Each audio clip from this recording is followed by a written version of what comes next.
Yeah, well, to continue on Zionism,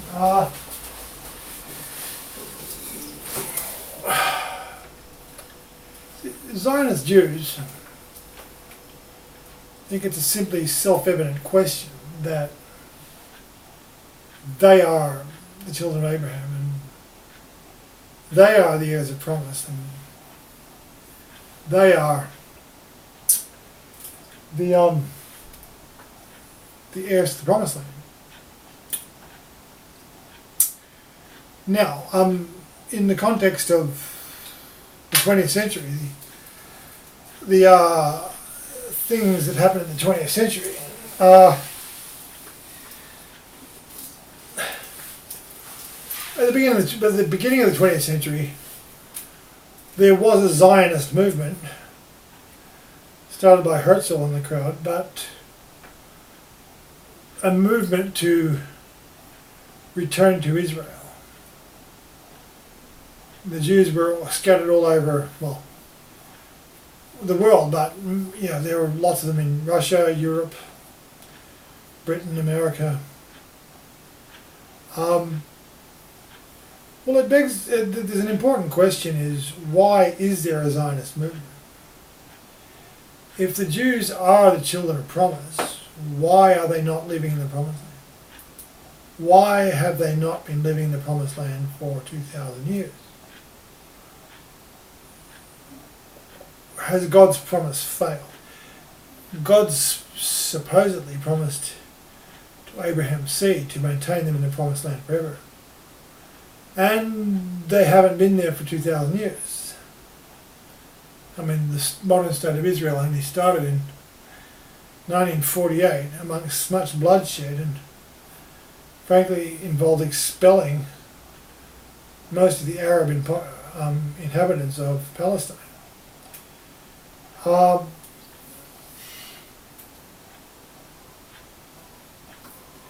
But the connection with, there's always a rude connection with Old Testament ideas. Leon Uris wrote a famous novel called Exodus, where it was just one of his things where he talks about, he researches the Jewish diaspora moving back to Israel in the 1940s and 50s. He called it Exodus, explicitly calls it Exodus, linking it with the Exodus of the Old Testament.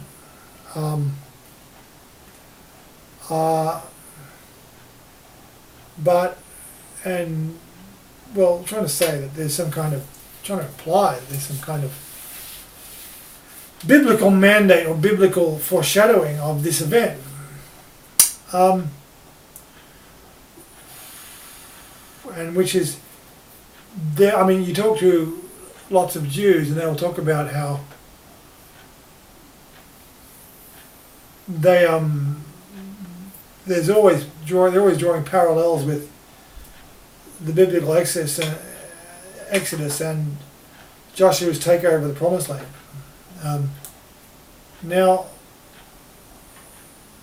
But the difficulty is, why a return?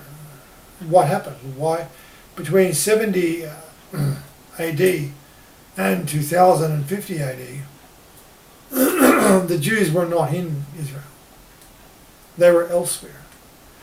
Now, they're always talking about persecution. You're always hearing about the Holocaust. But,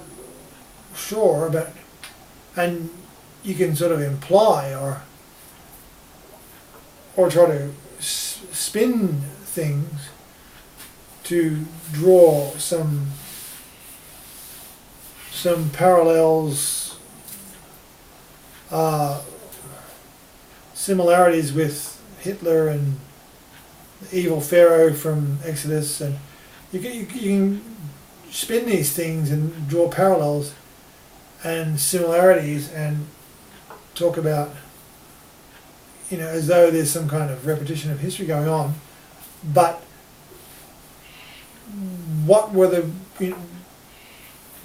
Jews doing in Germany in the 1940s? I mean, okay, why weren't they in the Promised Land? Sure, I mean, Jews were persecuted in England in the Middle Ages, which is a bad thing, but why were they there in the Middle Ages?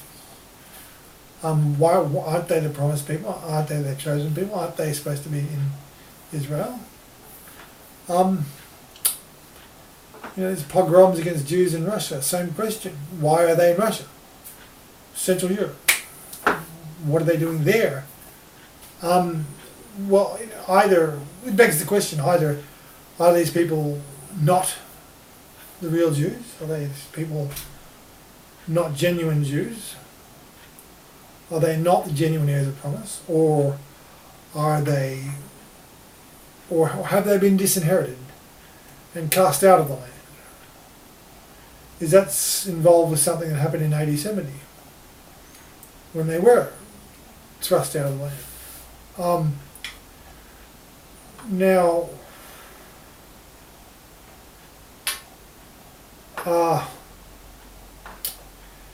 yeah, you can only go to the writings of the Apostle Matthew, Matthew's Gospel, chapter 21, where you see a most interesting discussion between the Pharisees, who are the rulers of the Jewish nation, the theocratic rulers of the Jewish nation, and Jesus of Nazareth. And Matthew 21 occurs at the time of the Jesus entering Jerusalem on Palm Sunday on a donkey.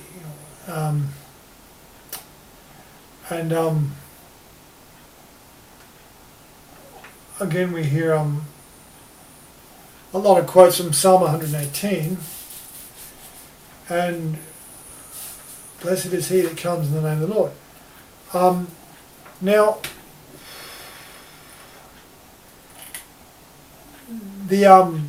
the Jewish people in Jerusalem thought Jesus was a prophet.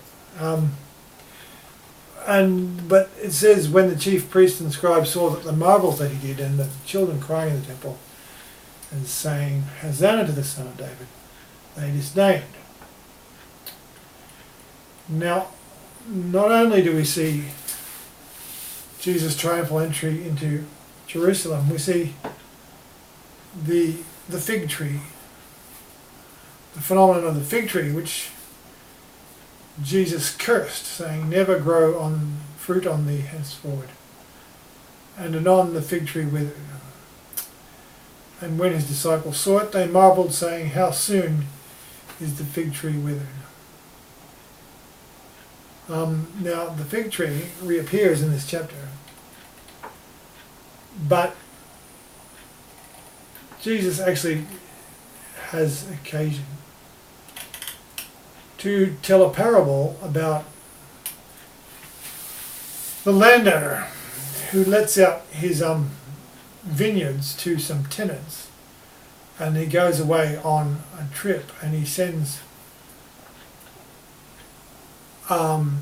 his servants one by one to collect the rent from the tenants of his farm, and they all get treated outrageously. And you might have heard the story how the landowner sends his own son to the tenants, and then they kill him and say that, well, we'll have his inheritance if we kill him. And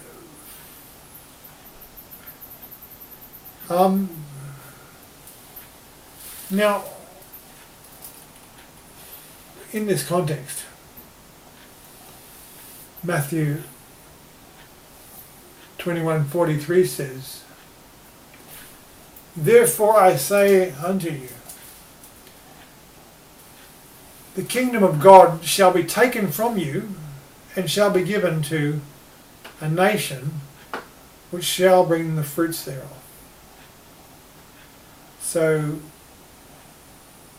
whatever you think about the providence of the Gospels, this is Jesus making a prophetic declaration that the Jewish people are going to be thrown out of Israel, violently thrown out of Israel, and their privileges will be taken away from them and given to another nation, which is more trustworthy presumably, but this now Jews don't like to hear this sort of thing, and they're always talking about Christians persecuting Jews because it's rumoured that Christians say that Jews are Christ killers, but that's something loony that you hear coming up in the Middle Ages from the Roman Catholic Church as a justification of pogroms by the virtual government of the Roman Catholic Church. But that's got nothing to do with biblical Christianity.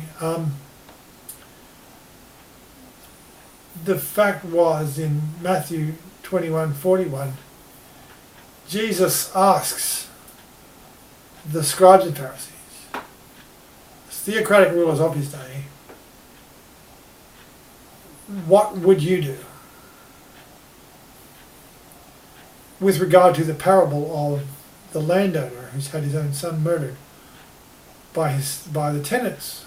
And they said to him, he will cruelly destroy those wicked men, and will let out his vineyard unto other husbandmen, which shall deliver him the fruits in their seasons.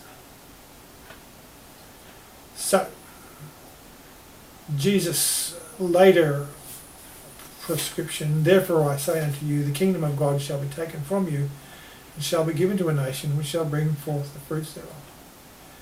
This is Jesus pronouncing judgment on the Jewish nation in their own words, by their own standard. Jesus judges the Jewish nation according to their own judgments. Earlier on in Matthew, you might have read, the judgment you give is the judgment you'll get.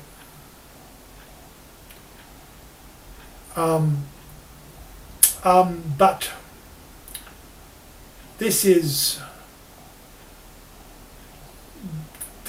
Christians dismissing Zionism and dismissing the claims of Jews because they're just Nazis. Okay. Jesus in the Gospels judges the Jewish nation according to the way they desire, the way they demand, their own strictures, their own standards. Now, that's the judgment of Christianity on this idea of the Jews' concept of themselves as the heirs of promise.